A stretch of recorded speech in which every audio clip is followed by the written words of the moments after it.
ஒருவருடைய date of பர்த்ல பிறவி எண், விதி எண் 2 இருக்கும். பிறவி எண் வந்து தேதி மட்டும், விதி எண் வந்து தேதி, மாதம், வருஷம் 3யும் கூட்டி வந்தால் விதி எண். உதாரணத்துக்கு 1/1/2020னா 1ங்கிறது வந்து பிறவி எண். தேதி, மாதம், வருஷம் கூட்டி பார்த்தா 6ஆம் நம்பர் வந்து விதி எண். இப்ப நான் சொல்றது பிறவி எண் 4 ராகு, விதி எண் 3 குரு, பேச்சுத் திறன், அறிவு, உதவி செய்யக்கூடிய குணம், கடவுள் பக்தி, கடுமையான உழைப்பு, குடும்ப பாசம், அதிகமான நண்பர்கள் எல்லாம் இருக்கும். ஆரம்ப வாழ்க்கையில ஒரு போராட்டமா இருந்தாலும் படிப்படியா முன்னேறுவாரு.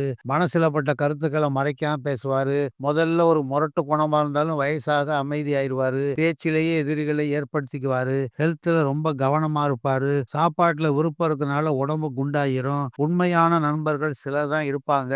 யாராவது திட்டிப்பிட்டா மனசு நொந்து போயிடுவாரு. கவர்ச்சிக்கு அடிமையாகக்கூடியவர். தொழில பொறுப்பா கவனிப்பாரு. தன் தகுதிக்கு மீறின சில காரியத்தில் இறங்கி நஷ்டத்தையும் ஏற்படுத்திக்குவாரு. யாரும் கஷ்டப்பட்டா முன்னால நின்னு ஹெல்ப் பண்ணுவாரு. பணம் இருந்தா தாராளமா செலவு செய்வாரு. உடல் உஷ்ணம், ஸ்கின்னு, மூட்டு வலி, வாய்வு, மலச்சிக்கல் ஏற்பட வாய்ப்பு உண்டு. இது வந்து பொதுவான குணம். பேருக்கு தகுந்த மாதிரி குண அமைப்பு மாறும். உங்க பேரை சொன்னா ஃப்ரீயா ஒரு 3 விஷயங்களை சொல்றேன். இதை பயன்படுத்திங்க.